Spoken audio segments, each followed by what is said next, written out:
ടീമേ എല്ലാവർക്കും നമസ്കാരം കേട്ടോ. ഇന്ന് നമ്മളപ്പോൾ ഉള്ളത് കേരളത്തിൽ 25 വർഷക്കാലമായി 6 കമ്പനികൾ നടത്തി വിജയിപ്പിച്ച വ്യക്തിയും കേരളത്തിൻ്റെ പുതിയ കമ്മീഷണറുമായ നിഷാദ് അബൂബക്കർ സാറാണ്. സാറേ നമസ്കാരം. നമസ്കാരം. നമുക്ക് പാർക്കാം മുന്തിരിത്തോപ്പുകൾ എന്ന് ഞാൻ കേട്ടിട്ടുണ്ട്, സിനിമയുടെ പേര്. ആ സിനിമ ഞാൻ കണ്ടിട്ടുണ്ട്. നമുക്ക് പാർക്കാൻ ചന്ദനത്തോപ്പുകൾ എന്നൊരു ആശയം കഴിഞ്ഞിടക്കാൻ അറിഞ്ഞു. സാധാരണക്കാരൻ എന്നുള്ള രീതിയിൽ എന്നെ അതിലേക്ക് ആകർഷിച്ചത് എന്ന് പറയുമ്പോൾ ഈ 1 ലക്ഷം രൂപ മുടക്കി കഴിഞ്ഞിട്ടുണ്ടെങ്കിൽ നമുക്ക് ആ വില്ലയുടെ ഭാഗമാകാൻ പറ്റും. 1 ലക്ഷം രൂപ മുടക്കി കഴിഞ്ഞിട്ടുണ്ടെങ്കിൽ എങ്ങനെയാണ് അതിൻ്റെ ഭാഗമാകാൻ പറ്റുന്നത്? എനിക്ക് ഞങ്ങൾ ലോകത്തിൽ തന്നെ ആദ്യമായിട്ട് ചെയ്യുന്നൊരു പ്രൊജക്റ്റാണ് ഈ നമുക്ക് പാർക്കാൻ ചന്ദനത്തോപ്പ് എന്നൊരു ആശയം. ഇത് മൊത്തം 90 കോട്ടേജ് ആണ് ഈ പ്രൊജക്റ്റിൽ വരുന്നത്. 5 ഏക്കർ സ്ഥലത്താണ് ഈ പ്രൊജക്റ്റ് വരുന്നത്. ഇതിൻ്റെ ഗുണം എന്ന് വെച്ച് കഴിഞ്ഞാൽ ഓരോ കോട്ടേജിനും ഇപ്പോൾ ഞങ്ങൾ അറ്റ് പ്രസൻറ്റിൽ വാങ്ങിക്കുന്നൊരു എമൗണ്ട് 75 ലക്ഷം രൂപയാണ് ഇപ്പോൾ ഇവിടെയുള്ള സാധാരണക്കാർ ഇത് വാങ്ങാൻ പറ്റും തോന്നുന്നു. അതെ. ഇപ്പം നിങ്ങൾ ഫിലിം ഇൻഡസ്ട്രിയിൽ കുറച്ചും കൂടെ പോകുമ്പോൾ ഒരു പക്ഷേ നിങ്ങൾക്ക് വാങ്ങാൻ പറ്റും. പക്ഷേ സാധാരണക്കാർക്ക് ഒരു പക്ഷെ ഇത് ഒരിക്കലും ആക്സെപ്റ്റ് ചെയ്യാൻ പറ്റില്ല. അപ്പം അതുകൊണ്ടാണ് ഞങ്ങളിത്. വേറൊരു സംശയം കൂടി ഉണ്ട്. ഇപ്പൊ 30 പേരാണെങ്കിലും 20 പേരാണെങ്കിലും 10 പേരാണെങ്കിലും ഡിവൈഡ് ചെയ്ത് അങ്ങനെ കുഴപ്പമില്ല, അങ്ങനെ മേടിക്കാൻ പറ്റും. ഇപ്പൊ ഒരാൾ 10 ലക്ഷം ഇട്ടു, ഒരാൾ 20 ലക്ഷം ഇട്ടു, ഒരാൾ 1 ലക്ഷം ഇട്ടു. എങ്ങനെ ചെയ്താലും നമ്മളത് ഇത്രയും പേരിൽ ആധാരം രജിസ്റ്റർ ചെയ്ത് തരും. ബെനിഫിറ്റ് എന്താണെന്ന് ചോദിക്കുന്നത്. അപ്പോൾ എന്താ ഗുണമെന്ന് വെച്ച് കഴിഞ്ഞാൽ ആദ്യം നമ്മള് ഇതൊരു ഇൻവെസ്റ്റ്മെന്റ് ആണ്. നമുക്ക് ഇതിൽ നിന്ന് ഒരു ഹൈ റിട്ടേൺ റെന്റ് കിട്ടും ഇതിന്. കാരണം 20,000 രൂപയാണ് ഒരു പെർ ഡേന് റെന്റ് ഇപ്പൊ ഈടാക്കുന്നത്. 20,000 രൂപ. അപ്പൊ 20,000 രൂപ എന്ന് പറയുമ്പോൾ ഒരു മാസം തുടർച്ചയായിട്ട് വാടകയ്ക്ക് പോയാൽ നമുക്ക് അതിൽ നിന്ന് 6 ലക്ഷം രൂപ ഏറ്റവും. എത്ര ദിവസം പോകും ഒരു മാസം? ഞങ്ങൾ ഇപ്പൊ പ്ലാൻ ചെയ്തിട്ടുള്ളത് ഒരു 15 ഡേയ്സ്. 15 ഡേയ്സ് പോയാൽ അപ്പോൾ 3 ലക്ഷം രൂപ നമുക്ക് അതിൽ നിന്ന്. 10 ദിവസം പോയാലും 10 ദിവസം പോയാലാണെങ്കിൽ 2 ലക്ഷം രൂപ. ഓക്കെ. അതിപ്പോ നമ്മളിപ്പോ ഓൾറെഡി 30 ഡേയ്സ് പോകാനുള്ള അതിനുള്ള മാർക്കറ്റിംഗ് കാര്യങ്ങൾ ചെയ്തു വെച്ചിട്ടുണ്ട്. അപ്പൊ ഞങ്ങൾ ചെയ്യണമെന്ന് വെച്ചാൽ ഇതേമാതിരി ഓരോ ലക്ഷം രൂപയുടെ ഒരു ഷെയർ 1 ലക്ഷം രൂപയാണ്. അപ്പൊ നിങ്ങൾക്ക് എത്ര പേർക്ക് ഷെയർ ആകുമ്പോൾ എല്ലാവരുടെ പേരിലും ഈക്വൽ ആയിട്ട് ആധാരം രജിസ്റ്റർ കയ്യിൽ കിട്ടി. എല്ലാവരും പേർക്ക് ഇത് പുതിയ ആശയം തന്നെയല്ല. ഞാൻ ഇതുവരെ കണ്ടിട്ടില്ലെങ്കിൽ എല്ലാവരും പേർക്കും നമുക്ക് സ്റ്റാമ്പ് ചെയ്ത് തരും. മിക്ക ആളുകൾ അറിയാത്തൊരു മെസ്സേജാണ്. പ്രോപ്പർട്ടി എത്ര ആളെ പേരിലും മേടിക്കാം നമുക്ക്. അതിൽ പ്രത്യേകിച്ച് റെസ്ട്രിക്ഷൻസ് ഒന്നുമില്ല. ഇപ്പൊ 100 ആൾക്ക് മേടിക്കണം, നോ പ്രോബ്ലം. അതിനനുസരിച്ച് ഷെയറിന്റെ എമൗണ്ട് അതിൽ എഴുതും. നമ്മൾ ഇത്ര ഓഹരി ഇത്ര രൂപ വെച്ച് ഞാൻ കിട്ടി ഓഹരിയുടെ എമൗണ്ട് അതിൽ എഴുതിയാൽ മാത്രം മതി. അപ്പം 1 ലക്ഷം രൂപ മുടക്കിയാലും നമ്മള് ആ പറഞ്ഞ പ്രോപ്പർട്ടിയുടെ ഓണറാന്ന് എനിക്കും പറയാം. തീർച്ചയായിട്ടും നിങ്ങനെ ഓണറാണെന്ന് നിങ്ങൾക്ക് പറയാം, നോണെന്നല്ല പറയണത്. അപ്പൊ എന്ത് ചെയ്യുന്ന വെച്ചാൽ കിട്ടുന്ന വാടക അത് ഈക്വൽ ആയിട്ട് ഡിവൈഡ് ചെയ്തിട്ട് കമ്പനി നിങ്ങളുടെ അക്കൗണ്ടിലേക്ക് തരണം. അപ്പൊ 1 ലക്ഷം രൂപയ്ക്കും ഒരു പ്രോപ്പർട്ടി ഒരു കോട്ടേജിന് ഉടമസ്ഥനാവും നമ്മളെ കൊണ്ട് പറ്റുന്നുള്ളതാണ്. പിന്നെ ഇത് ഞാൻ മനസ്സിലാക്കി വെച്ചിട്ടുണ്ടെങ്കിലേ ഞാനത് ഇതേക്കുറിച്ച് ഞാൻ വന്ന് കണ്ടായിരുന്നല്ലോ. ഞാനും എൻ്റെ സോഷ്യൽ മീഡിയയിൽ ബ്ലോഗ് ഇട്ടിട്ടുണ്ട്. എനിക്ക് ഈ നിങ്ങളുടെ ആശയം എനിക്ക് ഇഷ്ടപ്പെടാൻ കാരണം വെച്ചിട്ടുണ്ടെങ്കിൽ അതിൽ നമുക്ക് ഈ വാടക മാത്രമല്ല, അതിൽ ഇപ്പം നിങ്ങൾ ഹെഡിങ് പറഞ്ഞല്ലേ ചന്ദന മരങ്ങൾ നമ്മൾ 5 സെന്റ് സ്ഥലത്തിൽ നട്ടിട്ടുണ്ട്. അപ്പോൾ എനിക്കറിയാം അതിൻ്റെ ബെനിഫിറ്റുകൾ. നമ്മൾ കാണുന്ന പ്രേക്ഷകർക്ക് വേണ്ടി അതും കൂടി ഒന്ന്. അതായത് ഇപ്പൊ പറഞ്ഞല്ലോ എല്ലാ ദിവസവും വാടകയ്ക്ക് പോകുമെന്ന് ചോദിച്ചു. അപ്പൊ സാധാരണ ഒരു കോട്ടേജ് ആണെങ്കിൽ ഇത് എല്ലാ ദിവസവും പോവില്ല. അതേസമയം ചന്ദനത്തോപ്പുകൾ അപ്പൊ ഈ 5 ഏക്കറിൽ 90 കോട്ടേജ്. ഈ ഓരോ കോട്ടേജിലും 5 സെന്റിലാണ് ഈ കോട്ടേജ് സ്ഥിതി ചെയ്യണത്. ബാക്കിയുള്ള സ്ഥലത്ത് ഒരു 16 ചന്ദന മരങ്ങൾ ഞങ്ങൾ നടണം. ബാക്കിയുള്ള 5 സെന്റ് സ്ഥലത്തിൽ 5 സെന്റിൽ നമ്മുടെ കോമ്പൗണ്ടിൽ നിങ്ങളുടെ കോമ്പൗണ്ടിൽ 5 സെന്റിൽ 570 സ്ക്വയർ ഫീറ്റ് കോട്ടേജ് വരുന്നത്. ബാക്കിയുള്ള സ്ഥലത്ത് 16 ചന്ദന മരങ്ങൾ പ്ലാന്റ് ചെയ്യണം. തൈകളാണ്. ഇതൊരു 10 to 15 ഇയർ കൊണ്ട് മെച്യൂരിറ്റി ആവും. ഒരു 15 വർഷമൊക്കെ 15 വർഷം ആകുമ്പോൾ ആ സമയത്ത് ഒറ്റ കണ്ടീഷനേ ഉള്ളത് ഗവൺമെന്റിൽ നിന്ന് നമ്മൾ മുറിക്കാൻ പാടില്ല. നിയമമാണ് ഇത്. അവര് വന്നിട്ട് ഇപ്പൊ എക്സാമ്പിൾ ആയിട്ട് മുറിക്കാൻ സമയമായി കഴിഞ്ഞാല് നമ്മള് ഫോറസ്റ്റ് വിലറിയിക്കുന്നു, ഫോറസ്റ്റ് തഹസിൽദാരിനെ അറിയിക്കും, അവരൊന്ന് മുറിച്ചുകൊണ്ട് പോകും. അപ്പൊ അവരൊന്ന് മുറിച്ചുകൊണ്ട് പോയിട്ട് ഇപ്പൊ ഒരു ചന്ദന മരത്തിന് കൊടുക്കുന്ന ഒരു എമൗണ്ട് 8 ലക്ഷം രൂപയാണ്. അപ്പൊ നമ്മളെ കോമ്പൗണ്ടിൽ ഈ കോട്ടേജിന് പുറമെ 16 മരങ്ങളുണ്ട്. 16 × 8 ലക്ഷം രൂപ എന്ന് പറയുമ്പോൾ നിയറസ്റ്റ് 1,35,00,000 രൂപയോളം നമുക്ക് അതിൽ നിന്ന് എക്സ്ട്രാ ബെനിഫിറ്റ് കിട്ടണം. പിന്നെ എനിക്ക് സംശയിച്ചിട്ടുണ്ടെങ്കിലേ നമ്മൾ ഈ 16 ചന്ദനമരങ്ങൾ നമ്മുടെ കോമ്പൗണ്ടിൽ വെച്ച് പിടിപ്പിക്കുന്നുണ്ടല്ലോ. അതെ. ഈ നമ്മള് ഇത് കോട്ടേജ് മേടിച്ചിട്ട് നമ്മൾ നോക്കുന്നില്ല, നമ്മൾ കരിഞ്ഞു പോകില്ല. ഇത് അതിനു വേണ്ടിയിട്ട് എക്സ്പേർട്ട് ആയിട്ടുള്ള കൃഷിക്കാരുണ്ട്. ഇതിനു വേണ്ടി നമ്മൾ ഇതിനുവേണ്ടി വെക്കുന്നുണ്ട്. ഈ 5 ഏക്കറിൽ അതിൽ 15 പേരെ നമ്മൾ അതിൽ പോസ്റ്റ് ചെയ്യുന്നുണ്ട്. ഈ 15 പേരെ അവരുടെ ഡ്യൂട്ടി എന്ന് വെച്ച് കഴിഞ്ഞാൽ ഈ മരങ്ങൾ പരിപാലിക്കുകയും ഈ മരങ്ങൾ പ്രൊട്ടക്ട് ചെയ്യുന്നുണ്ട്. കാരണം നിങ്ങൾക്ക് അറിയാലോ, ഇപ്പൊ വീരപ്പന് സെലിബ്രേറ്റ് ആയത് ചന്ദനമരങ്ങൾ മോഷ്ടിച്ച് വിറ്റിട്ടാണ്. അതെ. എന്തുകൊണ്ടായിരിക്കും വീരപ്പന് ഇവിടെ തേക്കോ പ്ലാവോ അല്ലെങ്കിൽ മറ്റുള്ള മരങ്ങൾ മോഷ്ടിക്കാതെ ചന്ദനം മോഷ്ടിക്കാൻ കാരണം? ചന്ദനത്തിന് മൂല്യം കൂടുതലാ, വില കൂടുതലല്ലേ? അപ്പൊ ഈ വില കൂടിയ മരങ്ങളാണ് നമ്മൾ പ്ലാൻ ചെയ്യണത്. അപ്പൊ എന്തായി, ഈ എന്തുകൊണ്ട് ചന്ദന മരത്തിന് ഇത്ര വില കൂടുതൽ കിട്ടുമെന്ന് ചോദിച്ചാൽ, ഒന്ന്, ഒരുപാട് ഔഷധ ഗുണമുള്ള സസ്യമാണ് ചന്ദനം. ഇത് മിക്ക ആൾക്കാർക്കും അറിയില്ല. അപ്പൊ നമ്മൾ കോട്ടേജിന്റെ പ്രത്യേകത എന്താ? ഈ പറയുന്ന 5 ഏക്കറിൽ ഈ 16 എണ്ണം വെച്ച് ഒരു പ്രോപ്പർട്ടിയിൽ വരുമ്പോൾ 1460 ചന്ദന മരങ്ങൾ വരും. ശരിക്കും വേറൊരു ലോകം, ഞാൻ വിഷയിൽ കാണുന്നതാണ്, വേറൊരു ലോകത്തേക്ക് പോണ പോലെ തോന്നുന്നു. തീർച്ചയായിട്ടും ഇത് 5 കൊല്ലം കഴിഞ്ഞ് ബ്യൂട്ടി വേറെ ലെവലാ. അപ്പൊ നമ്മൾ ഇതിന്റെ റെന്റ് ഇതിൽ നിർത്തില്ല കേട്ടോ. ഒരു ചിലപ്പോ 30,000 50,000 മാറ്റും. അല്ല, ഞാൻ ചോദിക്കുന്നത് വയനാട് തന്നെ തുടങ്ങാൻ കാരണം എന്താ? ഇത് അതിന് പ്രത്യേകിച്ച് കാരണമുണ്ട്. വയനാട് ഒരു ടൂറിസം ഏരിയ, അറിയാലോ, ടൂറിസ്റ്റ് പ്ലേസ് ആണ്. അതിനേക്കാൾ ഉപരിയായിട്ട് ഈ ചന്ദനമരത്തിൽ നിന്ന് ഈ പറഞ്ഞൊരു എമൗണ്ട് കിട്ടണമെങ്കിൽ ഇപ്പൊ ഗവൺമെന്റ് 8 ലക്ഷം രൂപയാണ്. ഇത് ഓരോ 6 മന്ത് കൂടുമ്പോഴും വർദ്ധിച്ചുകൊണ്ടിരിക്കുകയാണ്. അപ്പൊ ഗവൺമെന്റിന്റെ കണക്ക് പ്രകാരം ഇത് ഒരു 15 കൊല്ലത്തിനുള്ളിൽ ഒരു മരത്തിന് 25 ലക്ഷം രൂപ കിട്ടുന്ന പറയണം. 15 വർഷത്തിനുള്ളിൽ. അപ്പൊ ഇപ്പൊ നമ്മൾ എന്ത് ചെയ്യാനും നോക്കി പരിപാലിക്കുമ്പോൾ നമ്മളെ സംബന്ധിച്ച് 10 to 15 ഇയർ കൊണ്ട് 5 കോടി രൂപ വരെ ഇതിന് മാത്രം കിട്ടും. കാരണവന്മാർ പറഞ്ഞിട്ടുണ്ട്, പ്രത്യേകിച്ച് എൻ്റെ അമ്മച്ചിയും എൻ്റെ അമ്മൂമ്മയൊക്കെ പറഞ്ഞിട്ടുണ്ട്, സമ്പത്ത് കാലത്ത് തൈപ്പത്ത് വെച്ച ആപത്ത് കാലത്ത് കാപത്ത് തിന്നാന്ന്. ശരിക്കും പറഞ്ഞാൽ ആ സംഭവം തന്നെയല്ലേ ഈ ചന്ദന മരത്തിന്റെയൊക്കെ സംഭവം? തീർച്ചയായിട്ടും ഇത് ടീച്ചർമാര് സ്കൂളിൽ പഠിപ്പിച്ചിട്ടുണ്ട്. ഇത് നമ്മുടെ കാരണന്മാരും പറഞ്ഞിട്ടുണ്ട്. ശരിക്കും ഞാനിപ്പോ ശരിക്കും അതൊക്കെ പറഞ്ഞപ്പോ കാരണം തെങ്ങ് വെച്ചാലെന്ന് തുടങ്ങണ തെങ്ങിനെക്കാട്ടും മൂല്യമുള്ളതാണ് ഈ പറഞ്ഞ ചന്ദനം. തീർച്ചയായിട്ടും. അതായത് സമ്പത്ത് കാലത്ത് തൈബത്ത് വെച്ചാൽ ആപത്ത് കാലത്ത് കാപത്ത് തിന്നാന്ന് പറഞ്ഞിട്ടുണ്ട്. പക്ഷെ ടീച്ചർമാർ ഒരു കാര്യം പറഞ്ഞു തന്നിട്ടില്ല. എന്താണെന്നറിയോ? ഈ തൈ 10 ഏതാന്ന് പറഞ്ഞു തന്നില്ല. ഞാൻ എന്റെ വീട്ടിലെ തൈയല്ല ഉദ്ദേശിക്കുന്നത്. നമ്മൾ ഉദ്ദേശിക്കുന്ന തെങ്ങോ പ്ലാവോ അല്ലെ? അല്ല, ഈ തൈ 10 എന്ന് പറയുന്നത് നമ്മൾ കേട്ടിട്ടുണ്ട്. ഇപ്പൊ ഇടയ്ക്ക് പറയണ കേൾക്കാം, നിന്റെ അച്ഛന് വല്ല പണം കായ്ക്കുന്ന മരം ഉണ്ടോന്ന് ചിലപ്പോ അമ്മ ചോദിച്ചു അല്ലേ? ഈ പണം മരത്തേന്ന് അതന്നെ. അപ്പൊ ഈ പണം കായ്ക്കുന്ന മരം എന്ന് വെച്ചാൽ ഇതാണ് പണം കായ്ക്കണ മരം. കാരണം കേരളത്തില് ഇന്ത്യയിൽ ഏറ്റവും കൂടുതൽ ഡിമാൻഡുള്ള വൃക്ഷമാണ് ചന്ദനം. അപ്പൊ അതുകൊണ്ട് ഇത് എന്തിനാണ് വയനാട് തുടങ്ങിയെന്ന് ചോദിച്ചല്ല. ഇതിന് കുഴപ്പമെന്ന് വെച്ച് കഴിഞ്ഞാല് ഇതിന് ഉപ്പുകാറ്റ് കൊള്ളാൻ പാടില്ല, കടലക്കാറ്റ്. അപ്പൊ കൊച്ചിയിൽ ചെയ്യാൻ പറ്റില്ല. അപ്പൊ ഇത് സമുദ്രനിരപ്പിൽ നിന്ന് 700 മീറ്റർ ഹൈറ്റുള്ള സ്ഥലത്താണ് ഇവൻ വളരുള്ളൂ, ഉപ്പുകാറ്റ് കൊള്ളാതിരിക്കണമെങ്കിൽ. അപ്പൊ ഉപ്പുകാറ്റ് കൊള്ളാതിരിക്കാനും അതോടൊപ്പം തന്നെ ഇവന് നല്ല തണുപ്പും കിട്ടണം, നല്ല ചൂടും കിട്ടണം. അപ്പൊ ഇത് 3 ജില്ലകളാണ് കേരളത്തിലുള്ളത് ഇതിന് പറ്റിയത്. 1 ഇടുക്കി, 2 പത്തനംതിട്ട, 3 വയനാട്. അപ്പൊ ഇതില് ഇടുക്കിയും പത്തനംതിട്ടയ്ക്ക് ഒരു കുഴപ്പമെന്ന് വെച്ച് കഴിഞ്ഞാൽ ഡിസാസ്റ്റർ മാനേജ്മെന്റിന്റെ റിപ്പോർട്ട് പ്രകാരം ഇടുക്കിയും പത്തനംതിട്ടയും റെഡ് സോണിൽ കിടക്കുന്ന 2 ജില്ലകളാണ്. ഏത് സമയത്തും എന്തും സംഭവിക്കാം. അതേസമയം വയനാടും ഓൾ റെഡ് സോണാണ്, 20% ഏരിയ. നിങ്ങൾക്ക് അറിയാവുന്ന വയനാട് 3 ചുരത്തുമ്പോഴാണ് നിൽക്കുന്നത്. അത് മറ്റേ ഒന്ന് നമ്മുടെ താമരശ്ശേരി ചുരം, മറ്റൊന്ന് കുറ്റ്യാടി ചുരം, വേറൊന്ന് നാടുകാണി ചുരം. ഈ 3 ചുരം ഓൾറെഡി 20% ഏരിയ റെഡ് സോണാണ്. ബാക്കിയുള്ള 80% ഏരിയ ഗ്രീൻ സോണാണ്. മാത്രമല്ല കേരളത്തിലെ ഏറ്റവും കൂടുതൽ ബ്ലാക്ക് സോയിൽ, കറുത്ത മണ്ണ് കാണപ്പെടുന്ന സ്ഥലം വയനാടാണ്. അപ്പം അതുകൊണ്ട് ഈ ചന്ദനമരം വളരാനുള്ള ഏറ്റവും സൂട്ടബിൾ ആയിട്ടുള്ള കാലാവസ്ഥയാണ് വയനാട്. അതുകൊണ്ടാണ് ഇത് വയനാട് തുടങ്ങിയത്.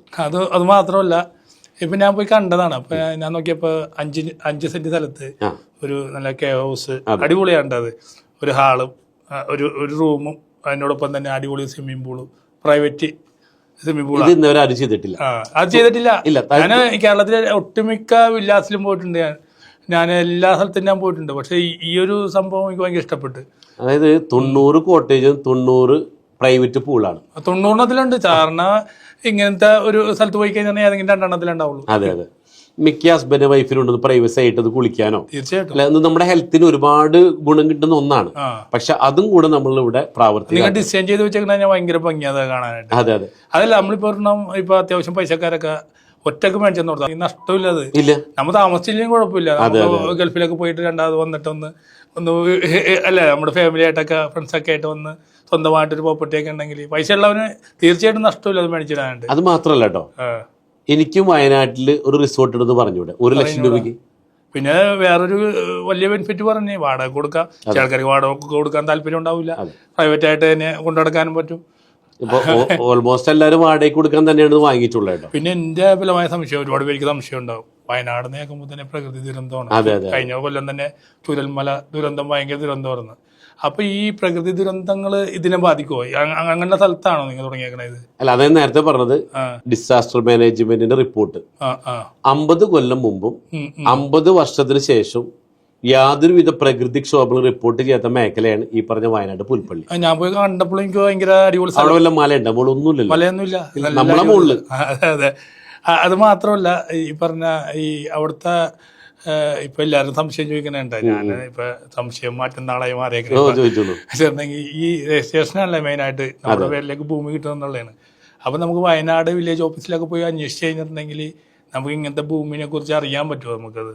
തീർച്ചയായിട്ടും. ഞങ്ങൾ ആദ്യം എന്താ പറയുന്ന അറിയോ, എന്തൊരു കാര്യം ചെയ്യുമ്പോഴും ഇൻവെസ്റ്റിഗേറ്റ് ബിഫോർ ഇൻവെസ്റ്റിംഗ് എന്നാ പറയാം. അത് ആദ്യം അന്വേഷിക്കാം, എന്നിട്ട് ചെയ്യാൻ പാടും. കാരണം നമ്മൾ അധ്വാനിച്ചുണ്ടാക്കിയ പൈസ ഒരു കാരണവശാലും അത് നഷ്ടപ്പെടാൻ പാടില്ല. അപ്പൊ ഞങ്ങൾ ആദ്യം പറയണമെന്ന് വെച്ചാൽ, ഇപ്പൊ ബിനീഷ് ആദ്യം നമ്മൾ ഓഫീസിൽ നിന്ന് ഡിസ്കസ് ചെയ്തു.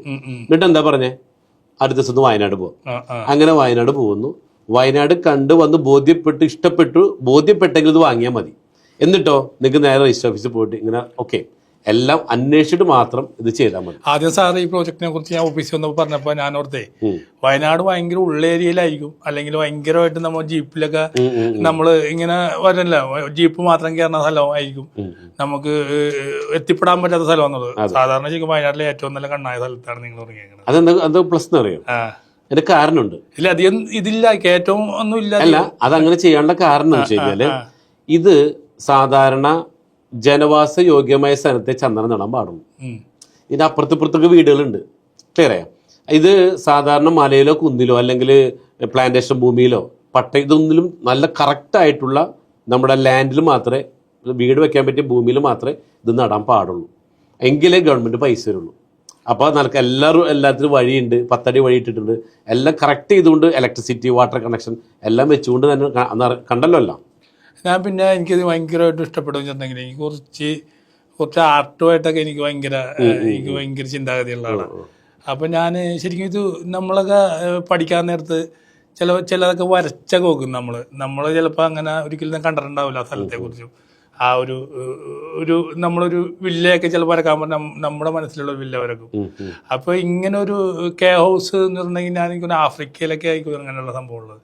പച്ചപ്പിൽ മാത്രമായിട്ട് ഇങ്ങനെ കാണുമ്പോൾ തന്നെ നമുക്ക് എന്തോ ഒരു ഫോട്ടോ ഒക്കെ എടുത്ത് വെച്ചേക്കണ ഒരു പ്രതീതിയാണ് ഞാൻ കണ്ടത്. ആ ഒരു ആശയം എവിടെ നിന്ന് കിട്ടിയതാ? ഇത് ആശയം കിട്ടിയെന്ന് വെച്ചാല് ഇത് പുറത്തുനിന്ന് കിട്ടിയതാണ്. എന്ന് വെച്ചാല് നമ്മള് ജപ്പാനില് ഒക്കിനോവ എന്ന് പറഞ്ഞ ഗ്രാമമുണ്ട്. അപ്പൊ ഞങ്ങൾ ആശയം അങ്ങനെ തുടങ്ങിയതിട്ടാണ്. ഈ ഒക്കിനോവ എന്ന് പറഞ്ഞ ഗ്രാമത്തിലെ ആളുകളൊക്കെ 100 വയസ്സിന് മേലെ ജീവിക്കുന്നവരാ. അപ്പൊ ഞങ്ങൾ അന്വേഷിച്ച് പറയുകയും ചെയ്തതിൽ അവിടെ ഒരു കമ്മ്യൂണിറ്റി ഉണ്ട്. ഇവരെല്ലാവരും ഉച്ചയ്ക്ക് വീട്ടിൽ തന്നെ ഇത് ജോലി ചെയ്തിട്ട് വൈകുന്നേരം 5 മണിയാകുമ്പോൾ ഇവരെല്ലാവരും ഒരുമിച്ച് കൂടും. എന്നിട്ട് ആട്ടും പാട്ടും ബഹളൊക്കെയാണ്. അതുകൊണ്ട് തന്നെയാണ് അവർക്ക് യാതൊരു ടെൻഷനുള്ള ഒന്നുമില്ല. അപ്പൊ ഒരു പോസിറ്റീവ് എനർജി അവിടെ ക്രിയേറ്റ് ചെയ്യപ്പെടണം. ഇതേപോലെ തന്നെ ഈ ഒരു 90 കോട്ടേജ് ഒക്കെ ഉദ്ദേശിക്കുന്നത് ഒരു വലിയൊരു കമ്മ്യൂണിറ്റി ആക്കി മാറ്റാം. അപ്പൊ ഇവിടെ താമസിക്കുന്ന ആളുകൾക്ക് ഓൾറെഡി ഇപ്പൊ തന്നെ കേരളത്തിലത്തെ ആളുകളുടെ ലൈഫ് സ്പാൻ തന്നെ ഇപ്പൊ തന്നെ 95 വയസ്സിലേക്ക് എത്താൻ പോവാ. ഇപ്പൊ 86ലാണ് നിൽക്കണം. ഒരു മനുഷ്യന്റെ ശരാശരി ഇവിടുത്തെ ജീവിതം എന്ന് പറഞ്ഞാൽ 86ലേക്ക് എത്തിയിട്ടുണ്ട് കേരളം. ഇത് 86 ഒക്കെ വരെ പോയ ഭാഗ്യം അല്ല, ഇപ്പോഴത്തെ കണക്കുണ്ട്, ആവറേജ് ആണ്. എല്ലാവരും 86 വയസ്സിൽ ജീവിച്ചിരിക്കുന്നു അല്ലട്ടോ പറയുന്നത്, ആവറേജ് കണക്ക്. കാരണം ഇപ്പൊ ശിശുമരണ നിരക്ക് വളരെ കുറഞ്ഞു. വലിയ വലിയ മൾട്ടി സ്പെഷ്യാലിറ്റി ഹോസ്പിറ്റലൊക്കെ വന്നപ്പോൾ ഡെത്ത് റേറ്റ് കുറഞ്ഞുകൊണ്ടിരിക്കുക. അപ്പൊ ഇവിടെ 2030 കൂടി ഒരു ശരാശരി മനുഷ്യൻ ഇവിടെ 95 വയസ്സ് വരെ ജീവിച്ചിരിക്കുന്നു പറയുന്നുണ്ട്. ഒരു പരിധിവരെ ഈ ഒരു പ്രൊജക്ട് അതിനൊക്കെ ഉപകരിക്കും. ശരിക്കും നിങ്ങള് അന്തരീക്ഷം നല്ലൊരു അല്ലേ, നല്ല ശ്വസിക്കുന്ന വായു എല്ലാം കൂടി വരാൻ നേരത്ത് ആയുസ് കൂടുമെന്നാണ് പറയുന്നത്. തീർച്ചയായിട്ടും. ഇപ്പോ നിങ്ങൾക്ക് ഡൽഹിയിൽ 10 കൊല്ലം എത്തിയ വാഹനങ്ങൾ നിരോധിച്ചു തുടങ്ങി. എന്തുകൊണ്ട് കേരളത്തിൽ ചെയ്തിട്ടില്ല? ഡൽഹിയിൽ അത്ര പൊല്യൂഷനും കാര്യങ്ങളൊക്കെ ഉണ്ട്. നമ്മൾ ചെയ്യുന്ന പ്രവൃത്തി അറിയോ, കൃഷിയെ നമ്മൾ ഒരുപാട് പ്രോത്സാഹിപ്പിക്കുകയാണ്. അതോടൊപ്പം തന്നെ പ്രകൃതിയെ നമ്മൾ സ്നേഹിക്കുകയാണ്. ഒരുപാട് മരങ്ങൾ വെച്ച് പിടിപ്പിക്കുമ്പോൾ അവിടെ എന്താ സംഭവിക്കണം? നമുക്ക് ശുദ്ധവായുവിനുള്ള വഴി തുറന്നു വെക്കല്ലേ. അപ്പൊ അതുകൊണ്ട് തന്നെ ഈ പ്രൊജക്ട് അത്രയും ജനഹൃദയങ്ങളിലേക്ക് ഇടം പിടിക്കുന്ന കാര്യത്തിൽ യാതൊരു സംശയവും. എനിക്ക് തോന്നുന്നത് ഈ വിദേശികൾ ഇത് കാണുമ്പോൾ ഭയങ്കരമായിട്ട് ആകർഷിക്കും. അതെ അതെ. കാരണം വെച്ചാൽ വിദേശികൾക്ക് ഭയങ്കര ഇഷ്ടപ്പെടും ഇങ്ങനെയുള്ള. ഇപ്പോൾ മെയിനായിട്ട് വയനാട് പിന്നെ ഇങ്ങനെയുള്ള ഒരു നിങ്ങൾ ഉദ്ദേശിക്കുന്ന വെച്ചാൽ ആയുർവേദ ട്രീറ്റ്മെന്റും കാര്യങ്ങളൊക്കെ അതിൽ ഉൾപ്പെടുത്തി. അതെ അതെ, അരോമ തെറാപ്പി. അപ്പൊ കൂടുതലും ഇത് ചെയ്യാൻ വേണ്ടി വരുന്നത് വിദേശ രാജ്യങ്ങളിൽ നിന്നാണ് കൂടുതൽ വരുന്നത്. അതെ, അപ്പൊ ഇങ്ങനെ ഒരു അന്തരീക്ഷം കൂടി ആവാൻ നേരത്തെ അവർക്ക് ഹാപ്പി ആയിരിക്കും. പറയാനുണ്ടോ? ഇപ്പൊ നമുക്കറിയാലോ, ഇപ്പൊ ഇവിടൊക്കെ സംഭവിച്ച 60 വയസ്സ് കഴിഞ്ഞാല് ഇവർക്ക് വേറെ ചിന്തൊന്നുമില്ല നമ്മുടെ കാരണന്മാർക്ക്. അതേസമയം വിദേശങ്ങളിലൊക്കെയാണ് 60 വയസ്സ് കഴിഞ്ഞാലാണ് ഇവര് ഉള്ളതെല്ലാം വിറ്റ് പറക്കിയിട്ട് പിള്ളേരൊക്കെ കുത്തിയാട്ടും, നമ്മുടെ പക്ഷികളെ മൃഗങ്ങളെ പോലെ തന്നെ. എന്നിട്ട് ഇവര് വലിയൊരു എമൗണ്ട് ആയിട്ട് വൈഫും ഹസ്ബൻഡും കൂടെ ലോകം ചുറ്റി സഞ്ചരിക്കാൻ ഇറങ്ങണം. ആ സമയത്ത് റിട്ടയർമെന്റ് ലൈഫ് എൻജോയ് ചെയ്യാൻ വേണ്ടി ഇറങ്ങുന്ന സമയമാണ്. അപ്പോൾ ഈ സമയത്ത് നോക്കിയാൽ കൂടുതൽ ഇപ്പോൾ കോവളത്തൊക്കെ പോയി കഴിഞ്ഞാൽ അവിടെ കാണാം ഇംഗ്ലീഷ് മറ്റേ ഫോറിനേഴ്സിനെ കാണാം. ഇവരവിടെ വരുന്നത് കൂടുതലായിട്ടും വിറ്റാമിൻ ഡി കിട്ടാൻ വേണ്ടിയിട്ടാണ്. അതെ. അപ്പോൾ ഇതേപോലെ തന്നെ ഈ ഒരു ശുദ്ധവായു പണ്ട് കൊറോണ സമയത്ത് ലക്ഷക്കണക്കിന് ആൾക്കാർ മരിച്ചില്ലേ? എന്തുകൊണ്ടാ? ഓക്സിജൻ കിട്ടാണ്ട അല്ലേ? ആ ഓക്സിജൻ ഇവിടെ ഉൽപ്പാദിപ്പിക്കപ്പെടുമ്പോൾ ഒന്ന് ആലോചിച്ച് നോക്കി. അപ്പൊ അത്തരത്തിലുള്ള ഒരു അത്ഭുത ഔഷധ സസ്യമാണ് ചന്ദനം. അപ്പൊ അതിൽ താമസിക്കുമ്പോൾ കിട്ടുന്ന ഒരു ഫീല് വേറെ.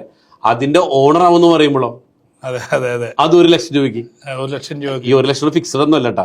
2 ആവാം, 10 ആവാം, 20 ആവാം. ഒരു ഡെഡിക്കേഷൻ തന്നെടുക്കുന്നവരും ഇതിലുണ്ട് കേട്ടോ. അല്ല, നിങ്ങൾ ഇതിനെ കുറിച്ച് ഒരുപാട് സ്റ്റഡി നടത്തിയിട്ടാണ് ഈ ഒരു പദ്ധതി ആവിഷ്കരിച്ചേക്കുന്നത്. അതെ അതെ അതെ. അപ്പൊ നിങ്ങൾ ഇത് അവതരിപ്പിക്കുമ്പോൾ തന്നെ നിങ്ങളൊരു ഇതുണ്ടാക്കിയിട്ടുണ്ട്, 3D വിഷ്വൽ ഉണ്ടാക്കിയിട്ടുണ്ട്. അതിൽ തന്നെ ഉണ്ട് ഇതിന്റെ കംപ്ലീറ്റ് കാര്യങ്ങളും. ഒരു 3 മിനിറ്റ് താഴെയുള്ള ഒരു സംഭവം 3D ഉണ്ടാക്കിയിട്ടുണ്ട്. ഇത് കഴിഞ്ഞുള്ള സംഭവം, ഇത് കഴിഞ്ഞാൽ ഇങ്ങനെ ഇരിക്കും എന്ന് പറയുന്ന സംഭവം. അത് കാണുമ്പോൾ തന്നെ നമുക്ക് ഒരെണ്ണം മേടിക്കാൻ തോന്നും. പക്ഷേ പ്ലസ് എന്ന് പറയോ, ഇതിന് ഈ 3D-യേക്കാളും ബ്യൂട്ടിഫുൾ ആയിരിക്കും ഇത് ഔട്ട്പുട്ട് വരാൻ. ഔട്ട്പുട്ട് അതിനേക്കാളും ഭംഗിയിൽ, കാരണം അത്രയും മനോഹരമായിട്ട്. ഞാനൊരു വീഡിയോ ഇട്ടപ്പോൾ ഒരുപാട് ആൾക്കാർ ഇതിനെക്കുറിച്ച് അറിയാനും എൻക്വയറി ചെയ്യാനും മേടിക്കാനൊക്കെ താല്പര്യപ്പെട്ട് വരുന്നുണ്ട്. അപ്പോൾ എന്നെ വിളിച്ച് ചോദിക്കുന്നുണ്ട് എങ്ങനെയുണ്ട്. ഞാൻ തീർച്ചയായിട്ടും ഞാനൊരു സംഭവം അവതരിപ്പിക്കണമെങ്കിൽ അത് പോയി കണ്ട് അതിനെക്കുറിച്ച് പഠിച്ചിട്ടാണ് ജനങ്ങളിലേക്ക് എത്തിക്കുന്നത്.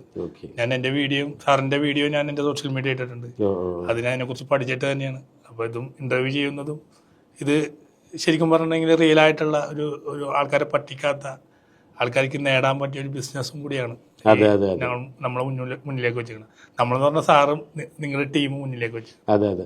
ഇതില് ഞങ്ങൾ മറ്റൊരു പ്ലസ് പോയിന്റ് ചെയ്യണമെന്ന് വെച്ച് കഴിഞ്ഞാൽ പുതിയ ആശയമാണ്. ഇത് പരമാവധി ജനങ്ങളിലേക്ക് എത്തിക്കാൻ വേണ്ടിയിട്ട്, കാരണം ഇത് പബ്ലിസിറ്റി വേണം, ആളുകൾ അറിയണം. അപ്പം അതിന് ഞങ്ങൾ ഉദ്ദേശിച്ചത് വെച്ചാൽ ആദ്യത്തെ പ്രൊജക്ട് ഉദ്ഘാടനം ഓഗസ്റ്റ് 17-ാം തീയതിയാണ്. അത് ഭയങ്കര, ഞാനത് പറയാൻ വേണ്ടി ഇങ്ങനെയായിരുന്നു.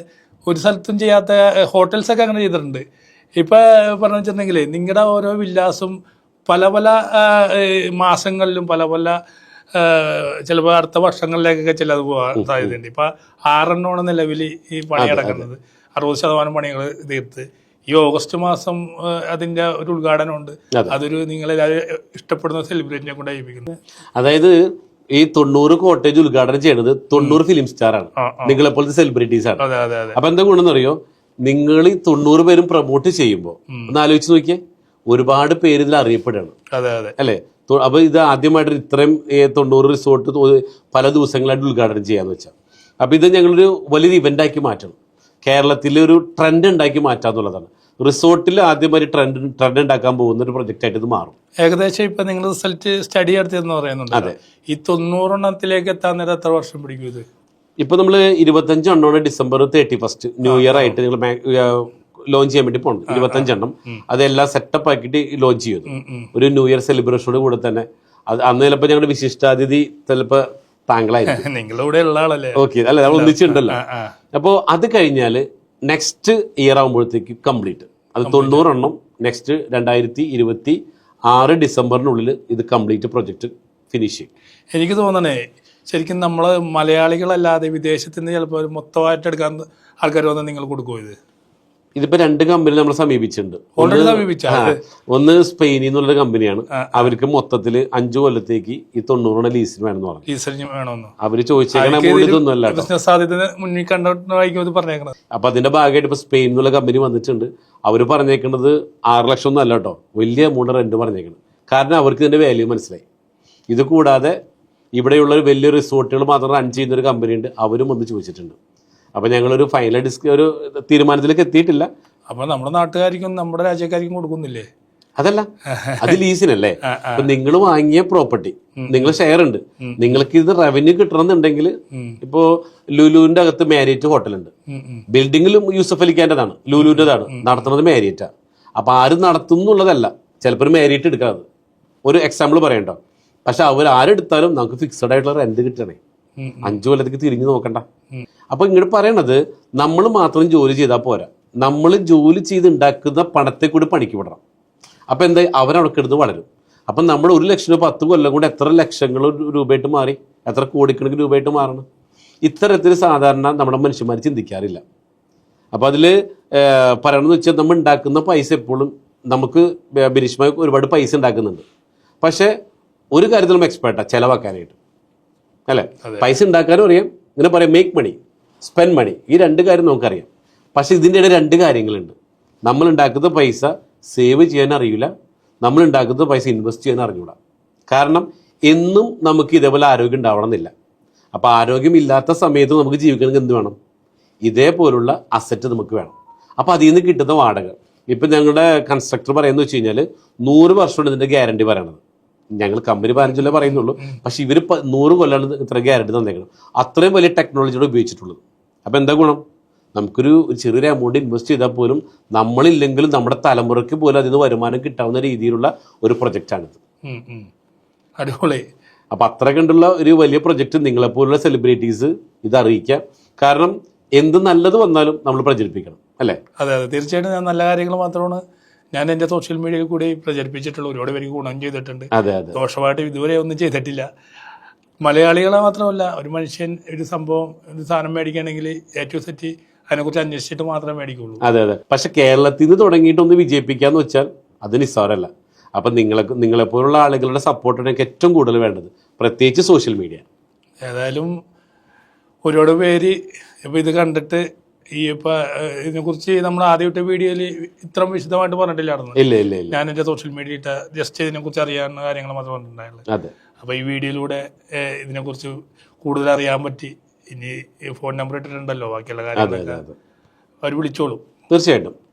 അപ്പം ഇത് കൂടുതൽ ജനങ്ങളിലേക്ക് എത്തിക്കാനായിട്ട് നിങ്ങളുടെ എല്ലാവിധ സപ്പോർട്ടും, ഇനി നിങ്ങളെ മാത്രമല്ല ഒരുപാട് സുഹൃത്തുക്കളൊക്കെ ഉണ്ടല്ലോ, ഞാൻ ജെന്യൂനായെന്ന് അറിഞ്ഞുകൊണ്ട് മാത്രമാണ് ഞാൻ ഇപ്പോൾ ആൾക്കാരിലേക്ക് എത്തിക്കാൻ വേണ്ടി ഞാനൊരു ഭാഗമായത്. അടിപൊളി. ഓക്കെ.